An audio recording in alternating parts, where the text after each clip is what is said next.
Welcome to the second video of our natural resources series. This is still going over those first two objectives, which talk about whether resources are renewable or non-renewable and how we use resources to actually support us in life.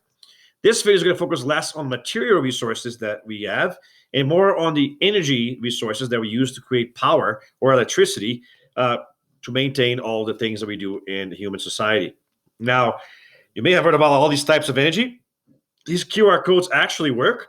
You can actually go to them if you scan the screen, if you're watching this from a computer, and then it will give you information about each of the types of energy. But I'm going to do the same on this video. So let's break it down, starting from the ones which are green, right? So let's talk about solar power.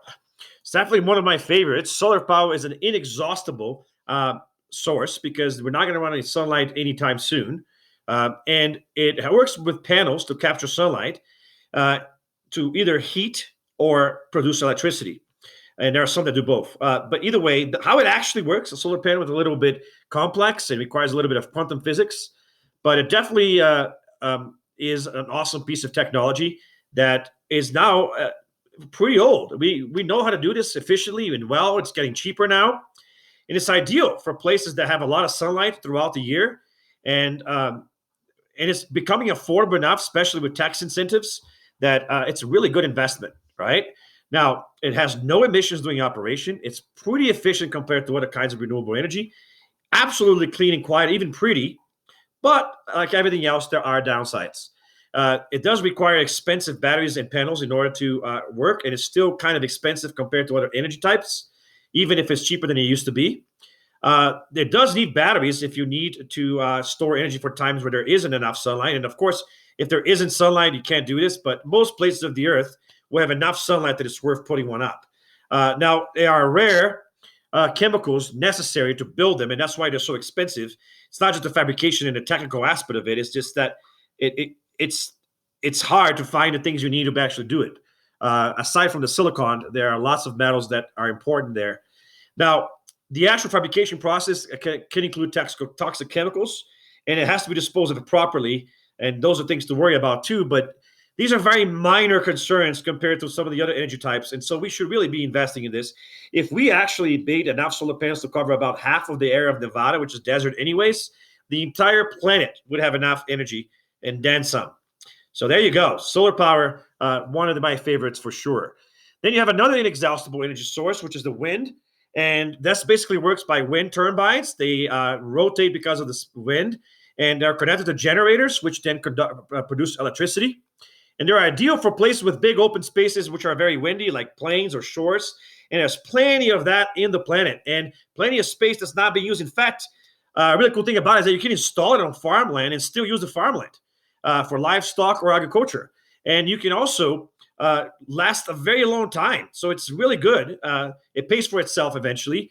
And it's completely clean during operation. But like everything else, there's cons, and these are that it's very expensive to install it. It does, again, need batteries for times that you don't have the wind, and there could be a small amount of animal wildlife loss. Birds can collide against it, but the number of birds that die because of wind turbines is much, much less than, say, what we are already killing because of airplanes flying every day. Now, that's not a good justification to do it, right? It's not all killing is not good. But yeah, we are talking about a minor number of birds, and those are the same birds that will probably hit other things and die. But yes, it wasn't going to happen if it wasn't for turbines, but it's not like they're killing birds left and right. Some people do consider it a visual nuisance. They don't think it looks pretty. And if you live really close to one, it can be kind of loud.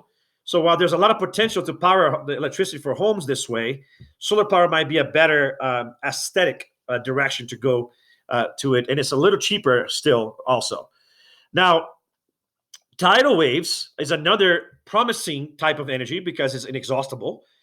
There's waves because of tides and energy because of so there's energy because of waves, and there's also tidal motion of water back and forth. And you can put water turbines that can be pushed by the water flow and then connect that to generators to produce electricity. Now, it obviously can only be done in shorelines, or there's especially those that have very active waves or tidal currents. But currently, it's not very efficient and very expensive, and so it's not a viable form of energy. But if we don't invest on it, it's never going to get there, right? So it's another promising thing that we should probably put money into. It could have possible effects on wildlife, on the water, but it's very, very long lasting. The technologies that we are inventing would actually last almost indefinitely if it kept being maintained well. So that is another promising thing, but very, very, very compared to solar power and wind power in its infancy in development. But so was the solar energy at some point, right? Then there's geothermal energy. And that's basically using the energy of the heat that's trapped on the earth itself. The earth gets a lot of heat from the sun, and that warms up the surface of the earth. And even just the layer and the pressure of the layers on the earth will keep the earth warm. And then there's actual parts of the earth that have volcanic activity that warms up the ground too. All of that heat, one way or the other, can be trapped to actually make water boil and produce electricity. In fact, places like Iceland are completely energy independent, primarily because they use this to power their energy. Now, even if you don't live near such a hot ground, you can still use it to warm up your home, because any place in the planet has enough warmth, even in cold places, deep on the ground, that you can actually capture that heat to warm up a house. But it's a lot of investment. It's very expensive in order to just power up your house. It will take years to pay back if you did it. But, every house that gets constructed could be constructed with this from now on. And then it wouldn't cost a lot. It would make house more expensive, but not that much more expensive. We're talking tens of thousands, like $20,000, $30,000 to install a really nice system. So it's not like you're making the cost of the house double or something like that.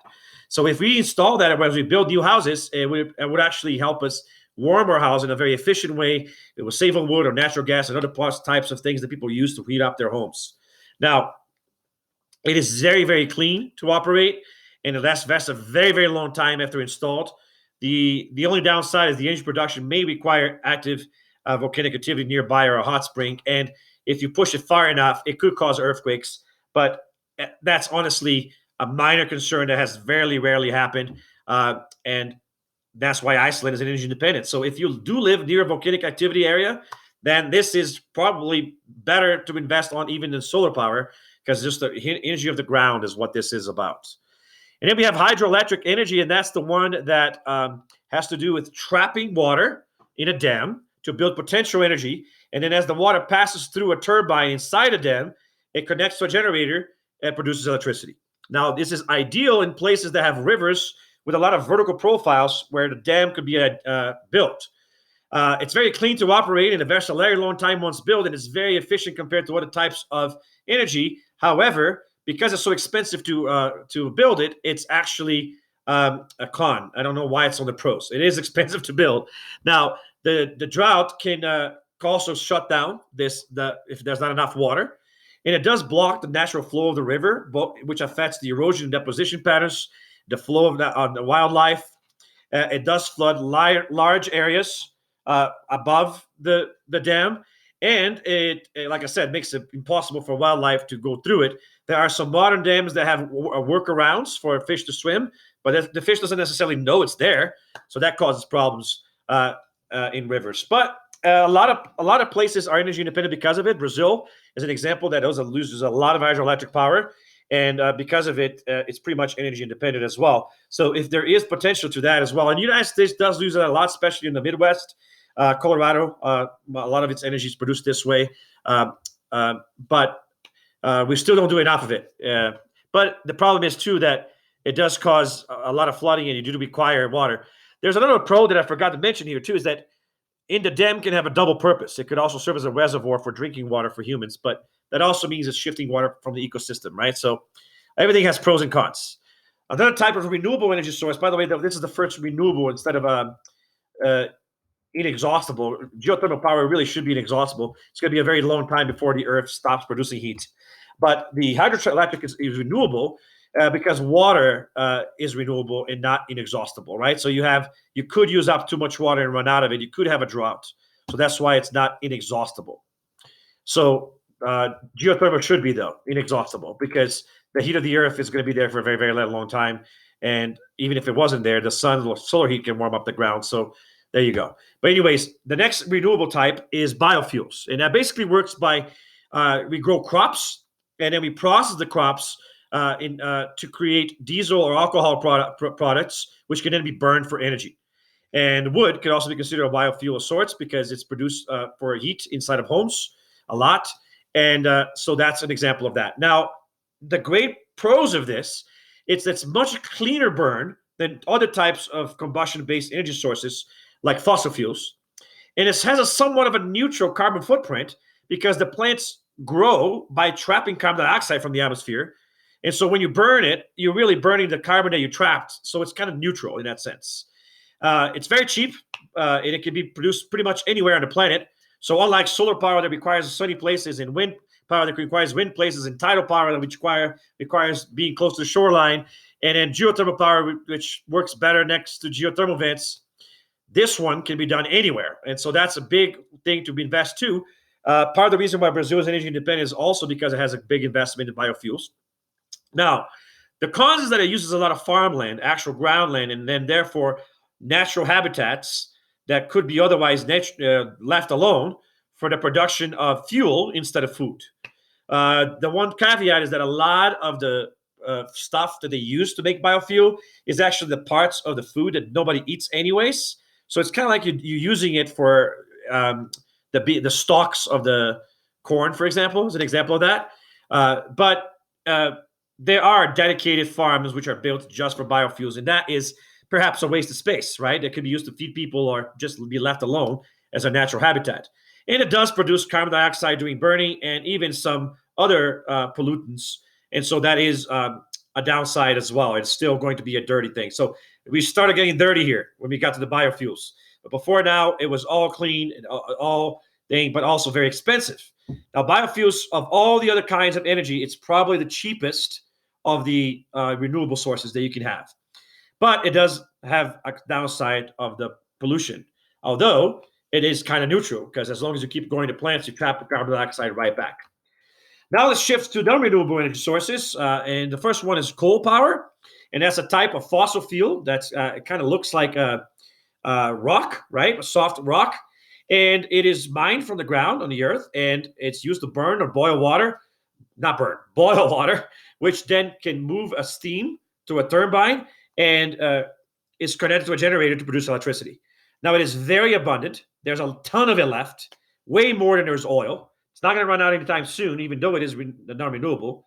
And it is very efficient compared to other energy parts. It's super, super cheap. And so that's why we're still using it. In fact, Colorado, even though it could use a lot of more hydroelectric power and solar power, those are expensive. So they were still doing a lot of coal burning because of that. Now, there are new technologies that allow coal's emissions to be very, very well purified before it goes into the air. And that makes it very clean compared to old methods that produce a lot of bad pollution and acid rain because of it. So there's no such thing as completely clean coal. The coal itself is full of impurities, but you can do filtration processes that actually make it very, very efficient. But that turns into a more expensive type of energy source. So there's a downside of that. But even with that, it's still cheaper than other types of energy. So that's why we're still using it. But there's a lot of stigma behind it, a lot of bad talk around coal. And so because of that, there's a lot of shift in the politics away from coal and towards other sources of energy, even though there's a lot left that we can still use.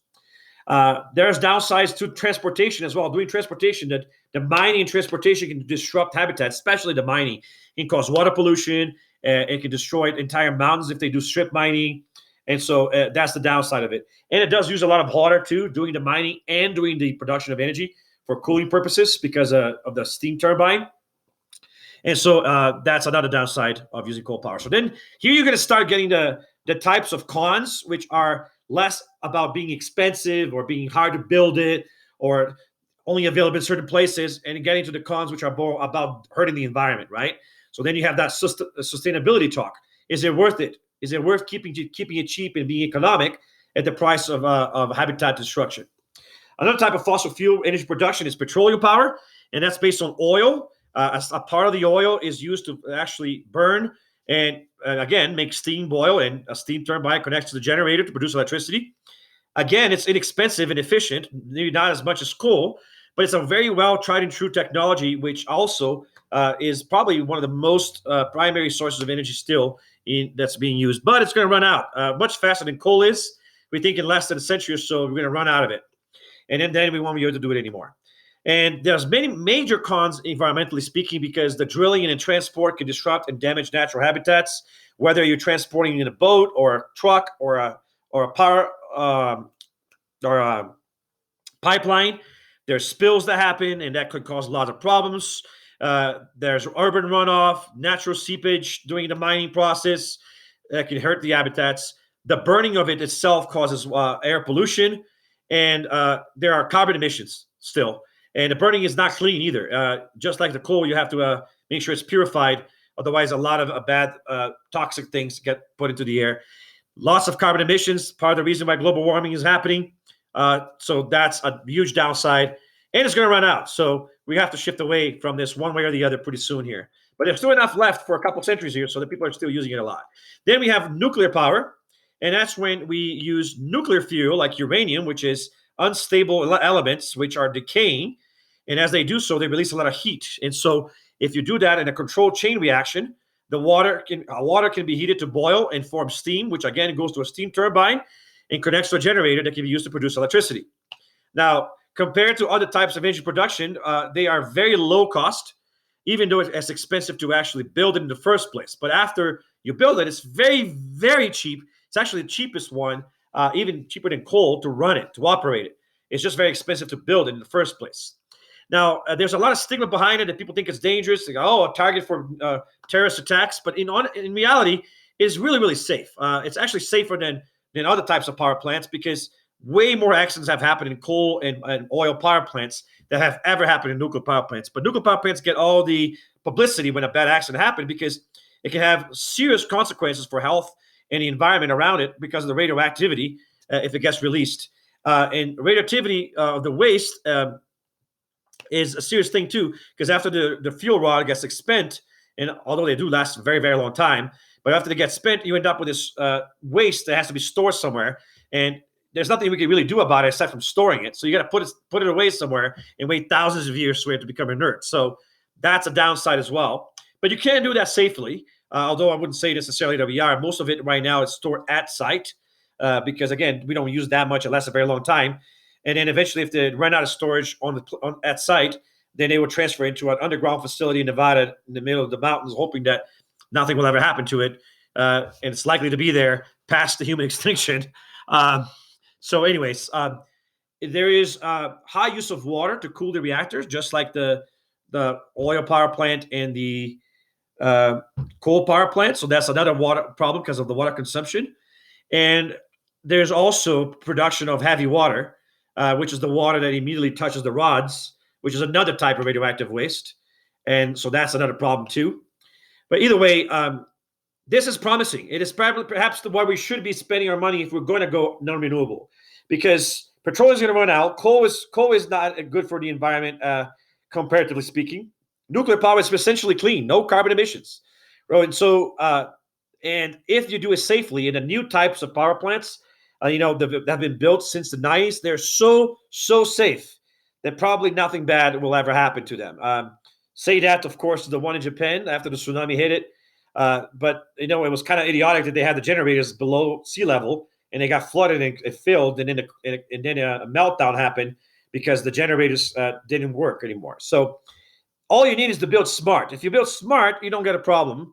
And the number of operating nuclear power plants you have in the world compared to the number of accidents that have happened, there's only two major ones, the Chernobyl and the one in Fukushima.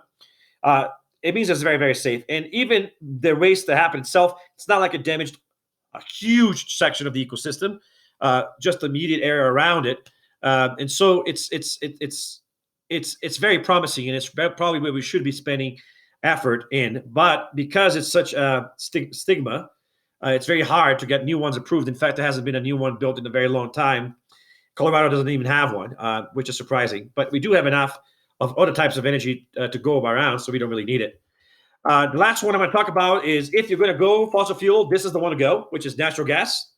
It is not renewable either.